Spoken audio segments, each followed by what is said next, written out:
Welcome to Better Edge, a Northwestern medicine podcast for physicians. I'm Melanie Cole, and today we're talking about the role genetic testing plays in cardiovascular care. Joining me is Dr. Elizabeth McNally. She's a cardiologist at Northwestern Medicine and the Elizabeth J. Ward Professor and Director of the Center for Genetic Medicine at Northwestern University. Dr. McNally, it's a pleasure to have you with us, and this is a really interesting topic and such a burgeoning field that you're in. Tell us a little bit about the role of a genetic counselor and genetic testing in cardiovascular care. Well, first of all, thank you for having me today. It's great to be able to talk about this topic. We've seen a real explosion in genetic testing in cardiovascular genetics, especially in the last 5 to 7 years, I would say. I started one of the first cardiovascular genetics clinics in the nation, and so it's been, for me, very exciting to watch how this has really become mainstream in the care of so many of our patients. When we do genetic testing, it is quite different than what patients might try to access on their own through some of the commercial sources. And so we're really ordering genetic testing for the most part to try to better define what the diagnosis is in our patients and what the risks are. And so we are very much routinely using that genetic information in the management of patients. And probably the place where we find it most helpful is management of arrhythmia risks. And it's for this reason that we've seen genetic testing actually make its way into some of the society guidelines, like through the HRS, the Heart Rhythm Society. I've had the pleasure of working very closely with genetic counselors over most of my career, and they really are so critical to what we do in cardiogenetics. Our counselors play a big role in talking with our patients and providing background information to them as to what to expect when doing genetic testing, what types of results they may get, how this may impact their health care, how this may impact their health insurance, disability insurance, and life insurance. And those are questions that come up a lot with our patients who undergo genetic testing. Just as a quick mention, our patients are protected. They cannot be discriminated against health insurance or their employment on the basis of their genetic findings, but they can be afforded different options with regard to life insurance and disability insurance based on genetic testing. And so that's an important point to raise with patients before they do testing. Once results come in, the genetic counselor, again, can be very helpful in helping to interpret some of those findings in the context of our individual patients. And then most critically, many of our genetic tests lead to an interaction with the entire family.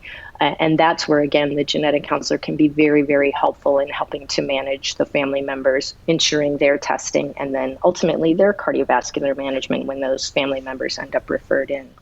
What a great point you just made. And since this is about management of already existing cardiovascular disease, when you're working with those families and getting them tested, speak about how you counsel your patients on the role that inherited disease plays with cardiovascular health.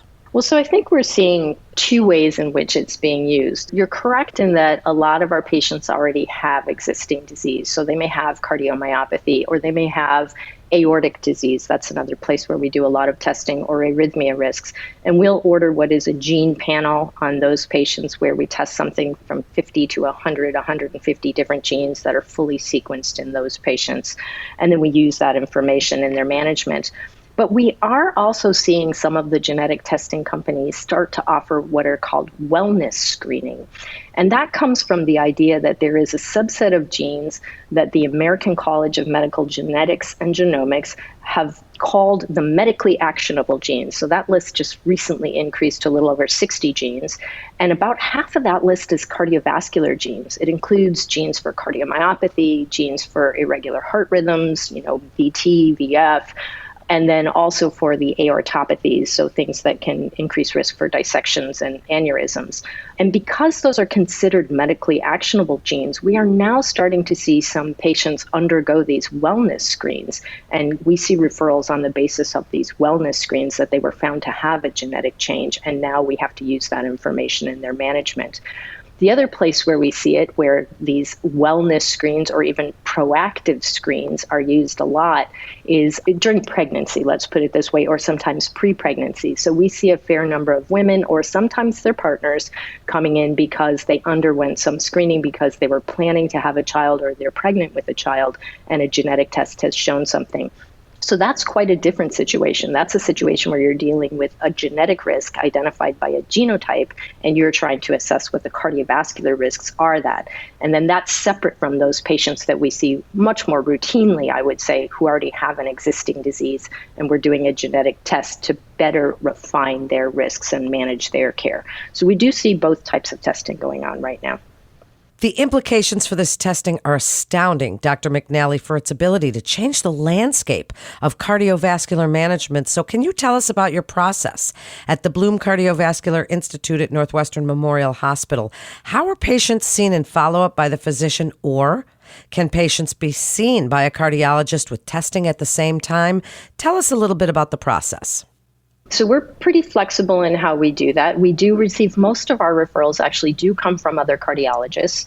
I think many cardiologists aren't entirely sure how to manage this process, although we're seeing some increase in others feeling comfortable with this. But we're happy to see those patients. Sometimes they're seen first by the genetic counselor who will arrange the testing. Once the testing comes back, and the turnaround time for a lot of testing these days is somewhere in the 2 to 4 week range to get those results back.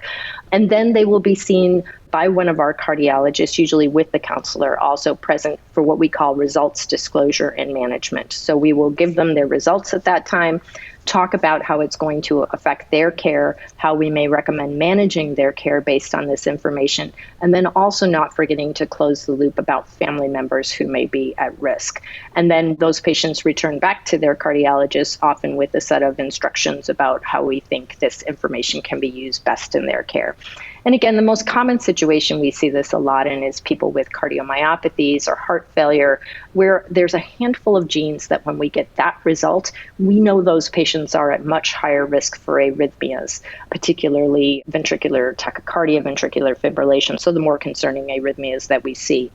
In that setting, when we see that, it doesn't automatically mean that the patient's going to get a defibrillator. It just may mean that we step up, or we recommend stepping up the monitoring for those patients. So loop recorders become particularly helpful in that situation, or just increased patch monitoring. We tend to use a lot of that. And of course, for our patients with aortopathy risks, that's mostly some increased imaging that happens in that setting, where we're routinely following the aortas and making sure that things are not getting enlarged. And then in all of these cases, there's usually a shared decision-making process with the patient, where we talk about using medications to slow progression of disease. And a lot of this is really oriented towards a little more aggressive blood pressure management. Well, you segued beautifully into my next question here, Dr. McNally, is when you're speaking with your patients and for other providers, when they are counseling their patients, when they get this inevitable questions of what to do with the information, how does this information translate to patient care? Take us from bench to bedside in, for other providers, how you would like them to use this for medical management of cardiovascular disease.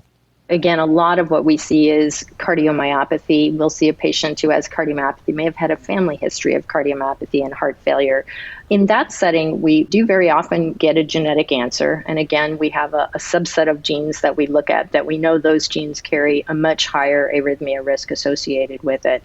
And generally, our guidelines have told us for non-ischemic dilated cardiomyopathy, we may not consider a defibrillator until the ejection fraction is less than 35% or less than 30%.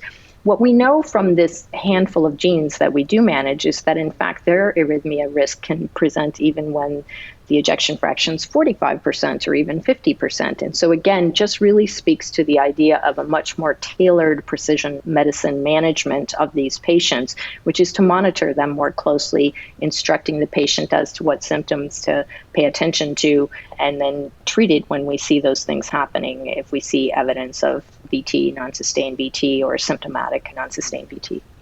Well, it certainly is headed into personalized medicine. Certainly true. Now, as we get ready to wrap up, What an exciting field you're in, Dr. McNally, and not a very well-known one, but certainly burgeoning. How is the field of cardiovascular genetics and genetic counseling evolving, and what do you see happening in the next 10 years or so? Well, I will say it's been a very interesting 18 months for us in the cardiogenetics field because we do think of these as being more rare disorders, and often we're dealing with patients and families who have sought our help coming from, to be honest, from many different places, not just the Chicago area, but from many states around or even different parts of the country. And so one of the small bonuses we've all witnessed in pandemic has been the increase in video visits or telehealth. And so for us, these have actually been quite satisfying for a lot of patients and even their family members who may not be very close to us here, that we can arrange video visits where we review all of their health information, go over their genetic testing results, and again, help their local cardiologists manage their individualized care.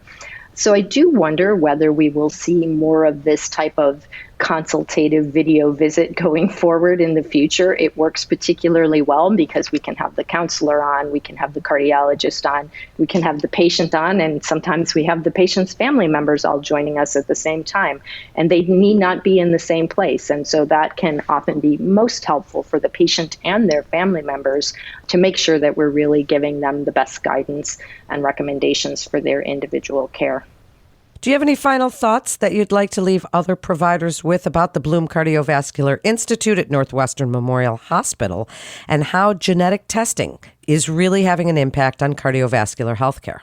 Well, I think one of the questions we do get asked a lot, because many people throughout the country have participated in testing, what we call ancestry testing, or some of the companies that, again, look at what we call genetic changes throughout the genome, looking for modest risks. Those type of gene changes that they detect on those tests are very fundamentally different than the ones we do in clinic. We're deeply sequencing genes and having them done by these external companies, and those are actionable results.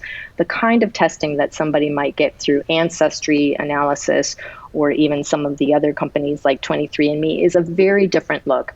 I think we will see that start to become a little more mainstream for healthcare management as we see polygenic risk scores come into practice. So that's something to keep an eye on over the next, say, 5 years. We will probably see more of that coming into practice. And again, patients who've undergone wellness screens and come in with that type of result. That's quite distinct from what we do when we're fully sequencing genes and really using that actionable information in their healthcare. What a fascinating episode. Thank you so much, Dr. McNally, for joining us today. To refer your patient or for more information, please visit our website at breakthroughsforphysicians.nm.org/cardio to get connected with one of our providers. And that concludes this episode of Better Edge, a Northwestern Medicine podcast for physicians. Please remember to subscribe, rate, and review this podcast and all the other Northwestern Medicine podcasts. I'm Melanie Cole.